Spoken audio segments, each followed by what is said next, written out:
ವರ್ಣಾದಲ್ಲಿ ಚುನಾವಣೆಗೆ ರೆಡಿ ಆಗ್ತಿದ್ದಾರೆ ಬಿ.ವೈ. ರಾಘವೇಂದ್ರ. ಇನ್ನು ವರ್ಣ ಬಿಟ್ಟು ಕದಲೋದೇ ಇಲ್ಲ ಅಂತ ಬಿ.ಎಸ್. ಯಡಿಯೂರಪ್ಪ ಪುತ್ರ ಈಗಾಗಲೇ ಹೇಳಿದ್ದಾರೆ.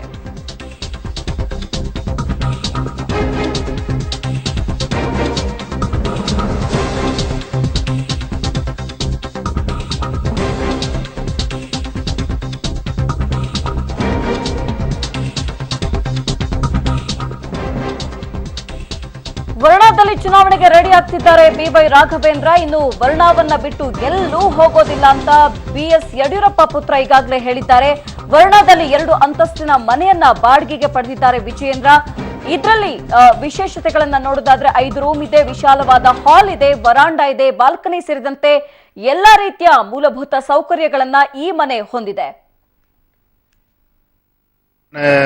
ಈ ಓಡಾಡೋ ಸಂದರ್ಭದಲ್ಲಿ ಇಲ್ಲೇ ವರ್ಣ ಕ್ಷೇತ್ರದಲ್ಲೇ ಒಂದು ಮನೆ ಮಾಡಬೇಕು, ಇಲ್ಲೇ ಇದ್ರೆ ಜನರ ಜೊತೆ ಬೆರೆಯೋದಕ್ಕೂ ಕೂಡ ಅನುಕೂಲ ಆಗುತ್ತೆ ಅಂತ ಹೇಳಿ ಇವತ್ತು ವರ್ಣ ಕ್ಷೇತ್ರದಲ್ಲಿ ನಮ್ಮ ಕಾರ್ಯಕರ್ತರೆಲ್ಲ ಸೇರಿ ನಮ್ಮ ಈ ಮನೆಯನ್ನ ಆಯ್ಕೆ ಮಾಡಿದ್ದಾರೆ. ಹಾಗಾಗಿ ಇವತ್ತು ಮನೆ ನೋಡೋದಕ್ಕೋಸ್ಕರ ಬಂದಿದ್ದಾರೆ. ಮನೆ ಯಜಮಾನರು ಇಲ್ಲೇ ಇದ್ದಾರೆ, ಪರ್ಮನೆಂಟ್ ಆಗಿ ಕೊಡ್ತಾರೆ ಅಂದ್ರೂ ಕೂಡ ಇದೇ ಮನೆನ ಇಟ್ಕೊಂಡು ಬರುವಂತ ದಿನಗಳಲ್ಲಿ ಇಲ್ಲೇ ವಾಸವಿರುವಂತ ಯೋಚನೆ ಕೂಡ ಮಾಡ್ತಾ ಇದ್ದಾರೆ. ಶಿಕಾರಿಪುರ ನಾನು ಅಲ್ಲಿ ಜನ್ಮ ಪಡೆದಂತ ಕ್ಷೇತ್ರ ಆದ್ರೂ ಕೂಡ ಇವತ್ತು ವರ್ಣ ಕ್ಷೇತ್ರದ ನಮ್ಮ ಕಾರ್ಯಕರ್ತರು ಏನು ಪ್ರೀತಿ ವಿಶ್ವಾಸ ತೋರಿಸಿದ್ದಾರೆ. ಹಾಗಾಗಿ ಈ ಭಾಗದಲ್ಲಿ ಇರಬೇಕು ಅಂತ ಆಲೋಚನೆ ಮಾಡಿರೋದ್ರಿಂದ ಈ ಗ್ರಾಮದಲ್ಲಿ ಇವತ್ತು ಈ ಮನೆಯನ್ನು ಆಯ್ಕೆ ಮಾಡಿದ್ದಾರೆ. ಹಾಗಾಗಿ ನಾವು ಸಂತೋಷವಾಗಿ ಇವತ್ತೆಲ್ಲ ನಮ್ಮ ಕಾರ್ಯಕರ್ತರ ಜೊತೆ ಬಂದು ಬಹಳ ಪ್ರೀತಿಯಿಂದ ಈ ಮನೆ ಯಜಮಾನ್ರು ಈ ಮನೆ ಇಲ್ಲ ಬಹಳ ಯಡಿಯೂರಪ್ಪನವ್ರ ಅಭಿಮಾನಿಗಳು ಹೌದು, ಇಲ್ಲ ಇದೇ ಮನೆ ತಾವು ಬರಬೇಕು ಅಂತೇಳಿ ಅಪೇಕ್ಷೆ ಪಟ್ಟಿದ್ದಾರೆ. ಹಾಗಾಗಿ ಸುತ್ತಮುತ್ತ ಪರಿಸರ ಎಲ್ಲವೂ ತುಂಬಾ ಸುಂದರವಾಗಿರೋದ್ರಿಂದ ಈ ಮನೆಯನ್ನು ಆಯ್ಕೆ ಮಾಡಿದ್ದಾರೆ. ನಾನೀಗ ಮನೆ ಒಳಭಾಗದಲ್ಲಿ ಕೂಡ ತೋರಿಸ್ತೇನೆ. ತುಂಬಾ ವಿಶಾಲವಾದಂತಹ ಮನೆಯನ್ನ ಇವರು ಆಯ್ಕೆ ಮಾಡಿಕೊಂಡಿರುವಂತಹದ್ದು. ವರ್ಣ ಗ್ರಾಮದ ಒಳಭಾಗದಲ್ಲೇ ಇರುವಂತಹ ಒಂದು ರೀತಿಯಂತಹ ಹೈಟೆಕ್ ಮನೆ ಅಂತ ಹೇಳ್ಬೋದು. ಸಪರೇಟ್ ಆದಂತಹ ರೂಮ್ಗಳ ವ್ಯವಸ್ಥೆ ಇದೆ. ಎಲ್ಲದೂ ಕೂಡ ಫರ್ನಿಶ್ಡ್ ಆಗಿರುವಂತಹ ಒಂದು ಮನೆ. ಇದು ಬಹಳ ವಿಶಾಲವಾದಂತಹ ಮನೆ ಮತ್ತು ಇಲ್ಲಿ ಅಗತ್ಯವಾಗಿ ಬೇಕಾಗಿರುವಂತಹ CCTVಗಳಿರ್ಬೋದು, ಜೊತೆಗೆ ಫ್ರಿಜ್ನ ವ್ಯವಸ್ಥೆ ಇರ್ಬೋದು, ಪ್ರತಿಯೊಂದೂ ಕೂಡ ಈ ಮನೆಯಲ್ಲಿ ಅತ್ಯಂತ ವ್ಯವಸ್ಥಿತವಾಗಿ ಫುಲ್ ಫರ್ನಿಶ್ಡ್ ಆಗಿರುವಂತಹ ಮನೆ. ತುಂಬಾ ವಿಶಾಲವಾದಂತಹ ಕಿಚನ್ ಇದೆ. ಹೀಗಾಗಿ ಒಂದು ರೀತಿಯಾಗಿ ಬಂದು ಹೋಗುವಂತಹ ಏನಂದ್ರೆ ಅವರ ಈಗ ವಿಜಯೇಂದ್ರ ಅವರನ್ನು ನೋಡೋದಕ್ಕೆ ಬಹಳಷ್ಟು ಕಾರ್ಯಕರ್ತರು ಬರ್ತಾರೆ ಮತ್ತು ಇಲ್ಲೂ ಕೂಡ ಒಂದು ಸಪರೇಟ್ ಆದಂತಹ ರೂಮ್ಗಳಿದಾವೆ. ಅಂದ್ರೆ ಚುನಾವಣೆಯ ದೃಷ್ಟಿಯಿಂದ ಬೇರೆ ಕಡೆಯಿಂದ ಬರುವಂತಹ ಜನರನ್ನು ಕೂಡ ಇಲ್ಲಿ ಉಳಿಸುವಂತಹದ್ದು, ಪ್ರಮುಖ ಮುಖಂಡರು ಕೂಡ ಉಳಿಸುವಂತಹದ್ದು. ಜೊತೆಗೆ ಕೇವಲ ಇದು ಕೆಳಗೆ ಅಂತಸ್ತಿನ ಮೇಲೆಲ್ಲ ಇದೊಂದು ಡೂಪ್ಲೆಕ್ಸ್ ನ ಮನೆಯಾಗಿದೆ. ತುಂಬಾ ಅಚ್ಚುಕಟ್ಟಾಗಿ ವಿಶಾಲವಾಗಿ ಕಟ್ಟಿರುವಂತಹ ಒಂದು ಹೊಸ ಮನೆ. ಆ ಮನೆಯನ್ನೇ ಈಗ ವಿಜಯೇಂದ್ರ ಅವರು ಆಯ್ಕೆ ಮಾಡಿಕೊಂಡಿರುವಂತಹದ್ದು. ವಾಸ್ತು ಏನು ನೋಡಿಲ್ಲ, ತುಂಬಾ ಪರಿಸರವಾಗಿ ನಾನು ಇದನ್ನ ನೋಡಿದ್ದೇನೆ ಅನ್ನುವಂಥದ್ದು. ಇದು ಡೂಪ್ಲೆಕ್ಸ್ ನ ಮೇಲಿರುವಂತಹ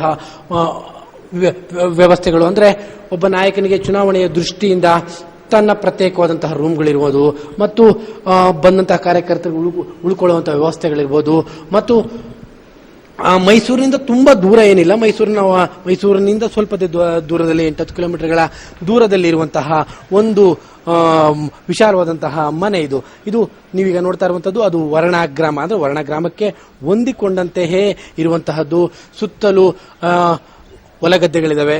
ಜೊತೆಗೆ ಇದೊಂದು ರೀತಿಯಾದಂತಹ ಫಾರಂ ಹೌಸ್ ಮಾದರಿಯಲ್ಲಿ ಇರುವಂತಹ ಒಂದು ವಿಶಾಲವಾದಂತಹ ಮನೆ. ಇದು ಬಹಳ ವಿಶಾಲವಾಗಿ ಕಟ್ಟಿರುವಂತಹದ್ದು. ಇಡೀ ಮನೆಯಲ್ಲಿ 5-6 ಪ್ರತ್ಯೇಕವಾದಂತಹ ರೂಮ್ಗಳಿದಾವೆ. ಅಂದ್ರೆ ಒಂದು ವರ್ಣದಂತಹ ಗ್ರಾಮದ ಹೊರಭಾಗದಲ್ಲಿ ಈ ರೀತಿಯಾಗಿ ವಿಶಾಲವಾದಂತಹ ಮನೆ ಮತ್ತು ಎಲ್ಲದಕ್ಕೂ ಕೂಡ ಅಟ್ಯಾಚ್ಡ್ ಬಾತ್ರೂಮ್ಗಳು ಇರುವಂತಹದ್ದು ಮತ್ತು ವರಂಡಾಗಳು ಇರುವಂತಹದ್ದು.